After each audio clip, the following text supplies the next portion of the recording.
एक बार की बात है, क्रिस्टल की सल्तनत में एक परी रहती थी जिसका दिल निहायत नर्मो नाजुक था।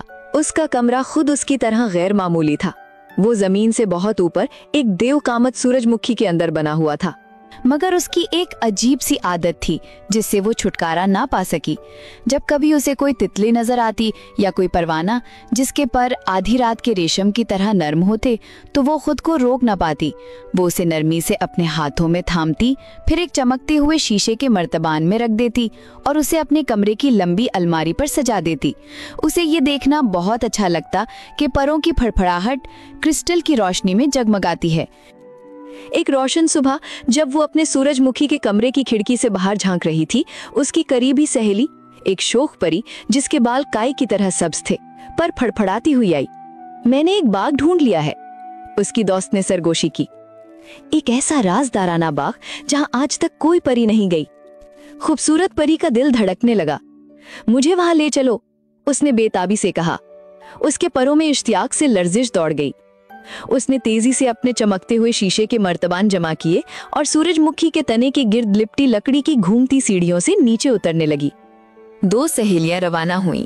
जो रास्ते उन्होंने तय किए वो ऐसे थे जैसे परी ने पहले कभी न देखे हों। एक रास्ता शीशे जैसे चमकदार कंकरों से बना था जो अंदर से रोशनी बिखेरते थे। एक और रास्ता उन फूलों से सजा था जो रेशम जैसी नर्म आवाज में राज सुना रहे थे। आखिरकार रास्ता खुलकर एक छुपे हुए बाग तक जा पहुंचा और वो मंजर क्या ही शानदार था। बाग फैलकर एक ख्वाब की मानंद दिखाई दे रहा था। फूल ऐसे रंगों में खिले थे जिन्हें शायद कभी किसी ने नाम न दिया हो, नर्म गुच्छों की सूरत में। उनकी पत्तियां यूं झिलमिलाती थीं जैसे अंदर छोटी कंदीलें रोशन हों। मुड़ती हुई शाखों से मोती जैसे फल लटक रहे थे जो मीठा रस टपका रहे थे। फूलों के दरमियान नन्हे नन्हे कॉटेज छुपे हुए थे जो बांस और कलियों से बने थे।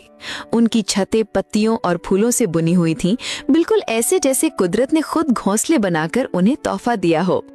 परी की आंखें हैरत से फैल गईं। जब वो आगे बढ़ी, बाग के ऐन वस्त में उसने एक कैफे देखा जो मुकम्मल तौर पर चमकते हुए सियाह और गुलाबी क्रिस्टल की टाइलों से बनाया गया था। अंदर नन्ही नन्ही मखलूकात जो खुम्भी से ऊंची ना थी, चाय पेश कर रही थी। वो नाजुक बर्तन उठाए हुए थी, ऐसे छोटे कि एक उंगली के नाखून पर समा जाएं। परी का दिल अजीब सी मसरत से भर गया। मगर फिर जब वो कैफे से आगे बढ़कर एक बेरीज के बाग में पहुंची तो उसकी नजर एक ऐसी शय पर पड़ी जिसे वो नजरअंदाज न कर सकी। एक तितली। उसके परों पर सूरज की रोशनी यूं झलक रही थी जैसे नीला नीलम आहिस्ता आहिस्ता नारंगी आग में घुल रहा हो। उसकी उंगलियां ख्वाहिश से कांप रही थीं। मगर जैसे ही उसका हाथ तितली के परों को छुआ, चांदी और बनफशी रंग का घना धुआं उसके गिर्द लपट गया। बाग उसकी आंखों के सामने घुलने लगा। हवा बोझल हो गई और जब धुआं छट गया तो उसने खुद को एक क्रिस्टल के क्यूब में कैद पाया। ये क्रिस्टल क्यूब बहुत बड़ा और चमकता हुआ था। दीवारें पहाड़ी शीशे की तरह मोटी और सख्त। अंदर सब कुछ हसीन था, मगर परी ने इनमें से किसी पर जगह न ली। वो फर्श पर बैठ गई। उसके पर लरज रहे थे। उसने पुकारा, मगर आवाज सिर्फ दीवारों से टकराकर वापस आई, बेअसर। सुनने वाला कोई न था। कफस के बाहर एक नया जहान था। नन्हे सियाह और जर्द मकान दरख्तों और फूलों पर जगमगाते जैसे कंदीलें हों।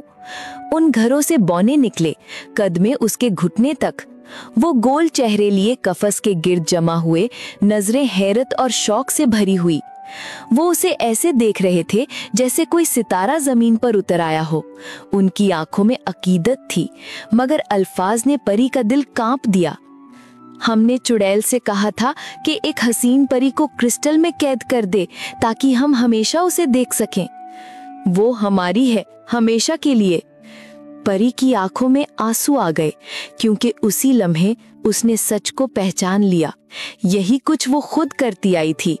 हर तितली, हर परवाने, हर नाजुक जानदार को कैद करके उनकी आजादी छीन ली, उनके हुस्न की तारीफ की, मगर कभी न सोचा कि शीशे के पीछे रहना कितना अजियतनाक होता है। उसके आंसू मोतियों की तरह गिरे।